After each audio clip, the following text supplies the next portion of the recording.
அஸ்ஸலாமு அலைக்கும். இன்னைக்கு நம்ம ஹாஜரா கிரியேஷன்ல பண்ண போறது அரஃபா சிக்கன் கிரேவி. கிரேவிக்கு தேவையான பொருட்கள்: 4 மீடியம் சைஸ் தக்காளி, 2 மீடியம் சைஸ் வெங்காயம், 6 காஞ்ச மிளகாய், ஒரு முழு பூண்டு, 1 இன்ச் இஞ்சி. வெங்காயத்தையும் குடமிளகாவையும் கட்டமா கட் பண்ணி வச்சுக்கோங்க. 2 மீடியம் சைஸ் வெங்காயத்தை சாப்பர்ல போட்டு சாப் பண்ணி வச்சுக்கோங்க. ஒரு முட்டை, டொமேட்டோ கெச்சப், 2 டீஸ்பூன் கார்ன்ஃப்ளவர் மாவு, 10 பல் பூண்டை குட்டி குட்டியா சாப் பண்ணி வச்சிருக்கேன்.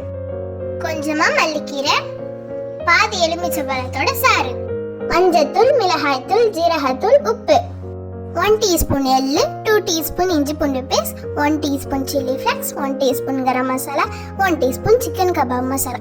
சிக்கன் கபாப் மசாலா இல்லைன்னா சிக்கன் டிக்கா மசாலா கூட சேர்த்துக்கலாம். ரெண்டுமே இல்லைன்னா ஸ்கிப் பண்ணிடுங்க. 1 கிலோ சுத்தம் பண்ணி வச்சிருக்கிற சிக்கன்ல அரை எலுமிச்சை பழத்தோட சாரை சேர்த்து 1 டீஸ்பூன் மிளகாய்த்தூள், 1 டீஸ்பூன் மஞ்சத்தூள், 1 டீஸ்பூன் மிளகு ஜீரகத்தூள், 2 டீஸ்பூன் இஞ்சி பூண்டு பேஸ்ட், 1 டீஸ்பூன் உப்பு சேர்த்து ஒரு முட்டை, 2 டீஸ்பூன் கார்ன்ஃப்ளவர் மாவு சேர்த்து நல்லா கலந்து விட்டு 15 to 30 மினிட்ஸ் மூடி போட்டு ஊற விடுங்க. இந்த கிரேவிக்கு சில பொருட்களை வதக்கி அரைக்கணும். ஒரு கடாயில 1 டேபிள் ஸ்பூன் எண்ணெய் ஊற்றி நம்ம எடுத்து வச்சிருக்க தக்காளி, வெங்காயம், பூண்டு, இஞ்சி, காஞ்ச மிளகாய், 1 டீஸ்பூன் உப்பு சேர்த்து நல்லா வதக்கிக்கோங்க. நல்லா வதங்கினதோட ஆற விட்டு மிக்ஸி ஜார்ல சேர்த்து பேஸ்ட் அரைச்சிக்கோங்க. ஒரு கடாயில 2 டேபிள் ஸ்பூன் எண்ணெய் ஊற்றி கட்டாவா கட் பண்ணி வச்சிருக்க வெங்காயத்தையும் குடமிளகாயும் சேர்த்து ஒரு 5 மினிட்ஸ் வதக்கி எடுத்துக்கோங்க. அதே பேன்லயே கோழி பொரிக்கிற அளவுக்கு எண்ணெய் ஊற்றி கோழியை பொரிச்சு எடுத்துக்கோங்க. இதே போலயே எல்லா கோழியும் பொரிச்சு எடுத்துக்கோங்க. அதே கடாயிலேயே 1 teaspoon chilli flakes, 1 teaspoon garam masala, நறுக்கி வச்சிருக்க பூண்டு இது எல்லாத்தையும் சேர்த்து நல்லா வதக்கி விடுங்க. பூண்டு நல்லா வதங்கினதோட வெங்காயத்தையும் சேர்த்து நல்லா வதக்கி விடுங்க. வெங்காயம் நல்லா வதங்கினதோட மூடியை போட்டு 5 மினிட்ஸ் வேக விடுங்க.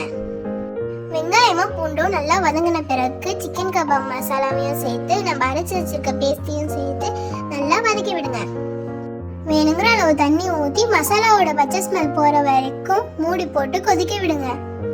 மசாலாவோட பச்சை வாசனைலாம் போன பிறகு நம்ம பொரிச்சு வச்சிருக்க கோழி, குடமிளகா, வெங்காயம், டொமேட்டோ கெச்சப் 3 டேபிள் ஸ்பூன் சேர்த்து நல்லா கலந்து விடுங்க.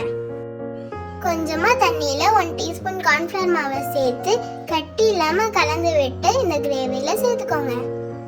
கிரேவியை நல்லா கலந்து விட்டு ஒரு மூடி போட்டு எண்ணெய் பிரிஞ்சு வர வரைக்கும் வேக விடுங்க.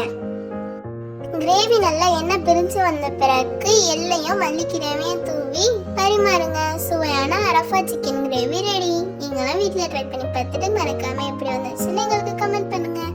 உங்களுக்கு இந்த வீடியோ பிடிச்சிருந்துச்சுன்னா மறக்காம நம்ம சேனலை லைக் பண்ணுங்க, ஷேர் பண்ணுங்க, அண்ட் சப்ஸ்கிரைப் பண்ணுங்க.